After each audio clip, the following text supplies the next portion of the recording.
Hi, I'm David. Today we're going to look at this function, f of x equals 2x minus 3, and we're given four different intervals here, and we're supposed to find the absolute maximum and absolute minimum values.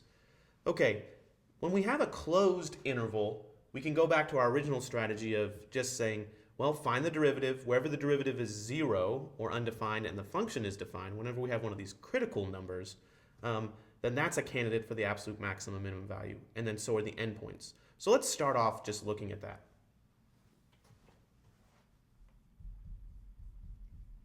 F prime of x in this case just equals 2.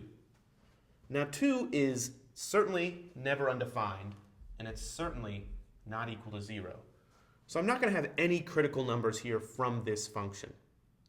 Okay, that makes sense. If you look at 2x minus 3, it's a straight line, so I believe that there won't be any humps or valleys or any critical numbers like that.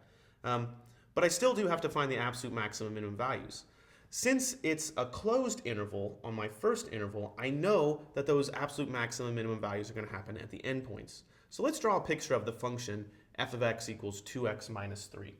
So I'll draw a set of axes here. Let's see, it has a y-intercept of -3. So it's going to hit at that point. It has a slope of 2, which means that I should go up 2 and over 1 and hit another point. And just to put a third point in here, I'll look at what happens at x equals 2. If I plug in x equals 2 into this function, I get 2 times 2 minus 3, and that's a 4 minus 3, or 1. I get a third point right here. If I connect those dots, this is the function f of x equals 2x minus 3, the graph of that line. Okay, but I'm not asked to look at the whole line, all the way from -infinity to infinity. I'm asked to look at just sections of the line. The first one, I'm asked to look at the interval from 0 to 2, and it's a closed interval. Well, let's take a look at what that picture looks like. I'll draw my graph again, but this time I'll cut it off from x equals 0 to x equals 2. From x equals 0 to x equals 2, well, at x equals 0, I have y equals -3. At x equals 2, I have y equals 1. Those are filled in circles because this is a closed bracket on either side. And then I only care about those x values in between, from 0 to 2. So I have this straight line right here. It's pretty clear to see that the absolute maximum occurs right there, and the absolute minimum occurs right there. Okay, so the absolute maximum value, remember this is the y value, not the x value, so the height of this value right here, the height of this point, is y equals 1. The height, the lowest height that this function can achieve between 0 and 2 is -3. So the absolute minimum value is -3. Okay, for the next three intervals, I've got something that looks a little different. So let's draw those pictures. The next interval is 0 to 2, and the only difference here is that where I had a bracket here next to 2, now I've got a parentheses. So I'm not going all the way to 2, I'm just going right up to it and stopping. So let's see, I'll draw a picture again, -3, 2, and 1. Now how does this picture look? I want a closed circle down here, because I've got a closed bracket on 0, but I want an open circle up here. And then I'll draw that section of the line. Now, you can look at this and see definitely the minimum value occurs at x equals 0, and that minimum value is -3, just like it was in the first one. But now I've got that open circle, and I wonder what's happening right there. Well, is my absolute maximum value 1? Well, no, because the function never hits 1, right? It goes really, really close to 1, but it doesn't hit 1. Okay, so maybe it's something a little less than 1, like 0.9. Well, no, it goes higher than 0.9, and in fact, it gets infinitely close to 1.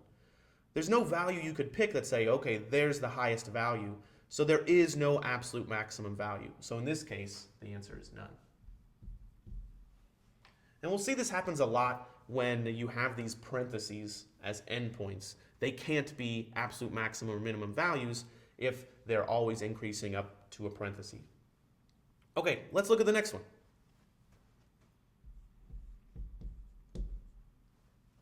Zero to 2, where the parentheses is on 0 and the bracket is on 2. So let's draw this picture.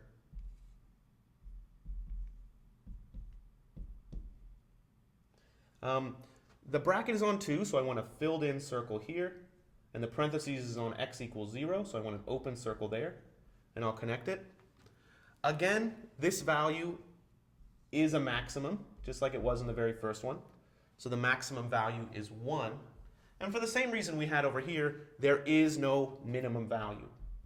There's not one y value that I can say that says the smallest value f can take on is this.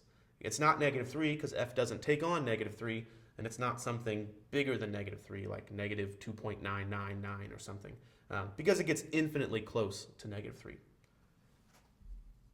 So the answer is none for the absolute minimum. The last one we have is the open interval from 0 to 2. Both of them are open.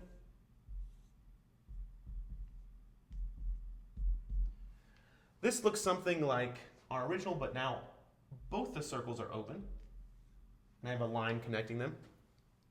And again, just for the same reason for the last two, there is no minimum value. There is no maximum value, no absolute minimum or no absolute maximum.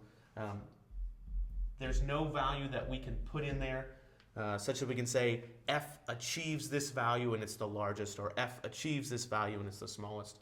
So the answer is none for both of these.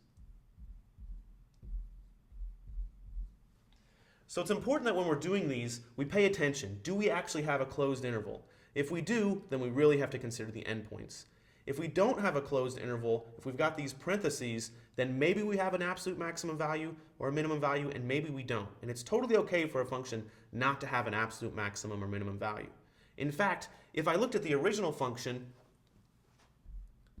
and consider the whole real number line, -infinity to infinity, this certainly has no absolute max or no absolute min.